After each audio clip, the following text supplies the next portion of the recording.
But these people aren't dying from COVID. Let me give you several examples here. An anesthesiologist intubated the patient's, like, I think it was right bronchi and of a patient, and they couldn't get the sats up, and for about 5 hours, like, we were waiting on a chest x-ray to confirm that the placement was wrong. And in the meantime, while we're waiting for that, and we've told the anesthesiologist that it was placed wrong, because, like, literally only one side of his fucking chest is, like, inflating, he dies. Okay? A patient had a heart rate of 40, and the resident started doing chest compressions on him, which is not what you do. You just externally pace them, or you give him some atropine. And then, I run in there to stop him from doing chest compressions on somebody with a fucking pulse. And then he decides to push epi. He throws some pads on him to defibrillate the guy in bradycardia. Okay, he has a heart rate of 40 in a stable, bradycardic rhythm. We just need to give him some atropine and pace him. He fucking defibrillates him and kills him. And I was literally ran out of the patient's room to get the director of nursing who was standing out there. And I'm like, can you stop him? He's going to kill that patient. He's going to kill that patient if he defibrillates him with bradycardia and a heart rate of 40. And the director of nursing just shook his head. And I turned around and he killed the dude. Okay? There was a nurse who placed an NG tube into some guy's lungs and filled his lungs with tube feeding. There was a nurse who confused a long-acting insulin with a short-acting insulin and gave 30 units of a fast-acting insulin and killed the guy.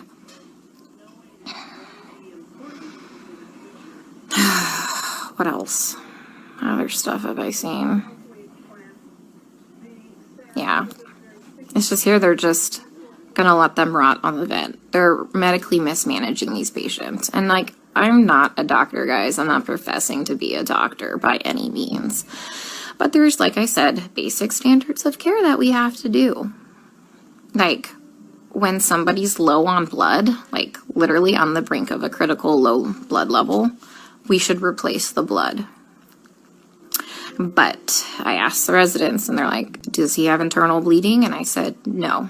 Then they're like, well, we're not replacing the blood. Well, here's the thing. In these COVID patients, they all eventually need a blood transfusion. Their blood, if you don't have enough blood to actually oxygenate your body, the vent settings don't fucking matter, okay? They don't matter because you have no oxygen carrying capacity of your blood, okay? I told you about the patient where all that purulent drainage just kept seeping into his lungs because the ET tube cuff was leaking, and nobody has a fucking manometer here to check the pressures. And I finally figured that out. And I kept saying, hey, you know what? His white blood cell count is steadily we're having a problem with it. Do you want to start some antibiotics? No. Well, does he have a fever? And I said, no, he doesn't have a fever.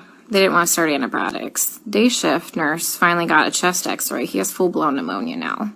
I've been telling them this for a while, but because he didn't have a fever, they didn't want to give him antibiotics. We have a nurse who, fell asleep at the fucking nurse's station while we were all in rooms, and her norepinephrine ran out, and the guy had no fucking blood pressure and didn't perfuse his brain, and I'm pretty sure he's brain dead. That same nurse is now running a CRRT machine, a dialysis-like machine, that she has never done before. She said she'll figure it out. Okay? I'm pretty fucking smart, and I figure a lot of shit out, but I would never attempt to try and figure out a CRRT machine on the fly. We are adequately staffed. There's a shit ton of staff in there, and we have a nurse who does CRRT in there. She has a different patient load. We told them, hey, let's just swap these nurses so the one that knows how to work this machine can work this machine, but they didn't want to do that. So I'm pretty sure that patient will be dead here in a couple hours. And this is why I freaked the fuck out yesterday. Because nobody is listening. They don't care what is happening to these people. They don't. I'm literally coming here every day and watching them kill them. Like, literally, some of these people are just on sedation to keep them on the vents. Nothing else. I have a lady on a tranq on a vent, and she's not even fucking cognizant. She's not even on sedation. You know what we give her every day? We give her breathing treatments, albuterol, and she gets insulin. And that's it. That's it. We're not treating the COVID, guys. Like, for real, we're not treating the COVID. You know, every day we try and get these guys off the vents, right? Because, you know, there's criteria for weaning. Every day, the day shift nurse will wean them down, like, to, like, minimum sedation. Every night, we come in and we get the same 2 residents, and they fucking max out all the sedation again and undo all the work from the day shift. Then the day shift attendant will come in and they'll all do rounds, and they'll be like, he wasn't synchronizing with the vent. So we had to turn all the sedation on. And I'm like, he wasn't synchronizing with the vent because it's in the wrong vent mode.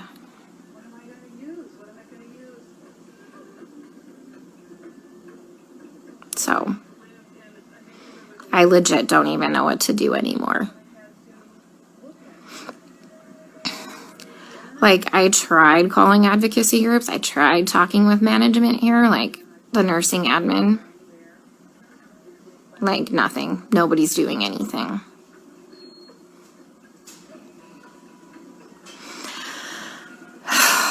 We still have 100% mortality rate in the ICU unit. I just left. But, I mean, they're living longer because we have, like, legit ICU nurses there. So, CDC finally, like, not the CDC, FDA approved yesterday the remdesivir study. Like, to start using remdesivir for COVID patients.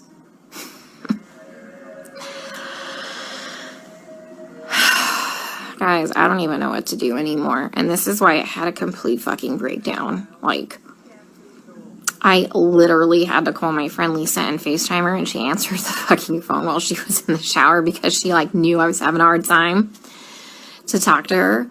Because it's like going in the fucking Twilight Zone. Like, everyone here is okay with this. Look, the only way I can kind of put this into context for everybody is, and this is going to be kind of an extreme example, this is like really the only thing I can come up with, is like if we were in Nazi Germany and they were like taking the Jews to go put them in a gas chamber, I'm the one like there saying, hey, this is not good, this is bad, this is wrong, we should not be doing this. And then everyone tells me, hang in there, you're doing a great job, you can't save everybody, you're amazing, you're a great nurse. Guys, I know I'm a fucking good nurse. I know I go in there and I give it 500% every day. I know I'm not being negligent. Okay, I fucking know that. What I need is someone to help me save these people from being killed. Okay, from gross negligence and complete medical mismanagement. And no one is listening to me.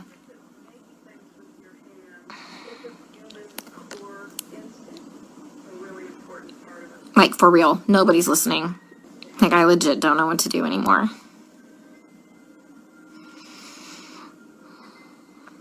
Can someone come up with, like, some type of a solution for me? Because I'm kind of out of ideas.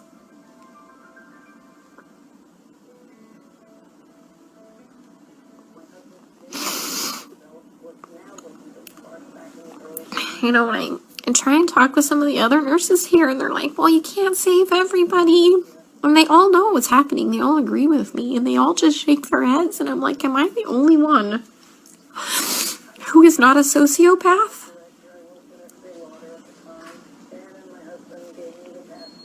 To think that this is okay?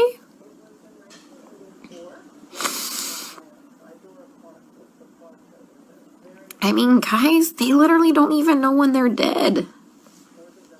Like, how many times have I told you they've assigned me a dead person?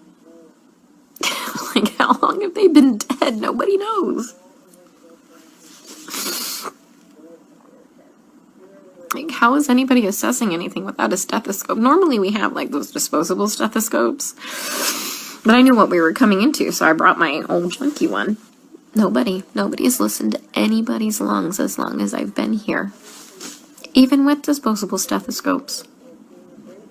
I am literally telling you that they're murdering these people, and nobody will listen to me. I mean, like I said, I'm not a doctor, but I'm pretty sure that when you defibrillate somebody with a heartbeat of 40 in a stable rhythm, and you kill them, that's murder. And I'm pretty sure that when you put somebody's PEEP up to like 25 and PEEP doesn't go past, I think, like 15, 20, and you blow their lungs out and they die, I'm pretty sure that's murder. You know, I mean, I've just watched a doctor drop a central line and fucking rupture like the subclavian like vein, and the guy fucking bled to death.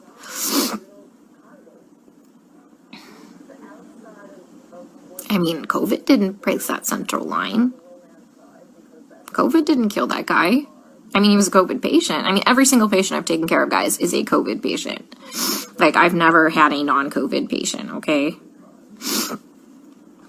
I watched an anesthesiologist place an ET tube and rupture their esophagus, and the guy choked to death on his own blood. COVID didn't place that ET tube incorrectly.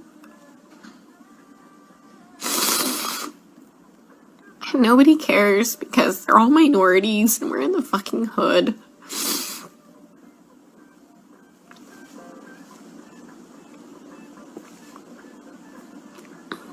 You know, and that's just not okay.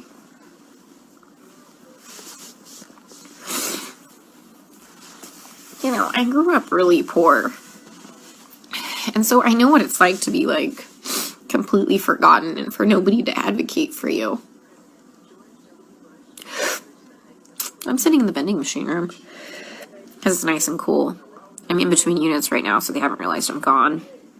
I figured I'd have a mini meltdown and then get my shit together because I've never been to the other unit. Mind you, I've been on this unit the whole time, and whatever, I'm flexible. But once again, you know, I talked to admin. Next day I got moved. That's what happened at the other hospital. They don't care what's happening to these people. And I just have to keep watching them die. And alright guys, I'm going to the new unit. Let's see how they kill them there, okay? Stay safe. Stay out of NYC for your healthcare.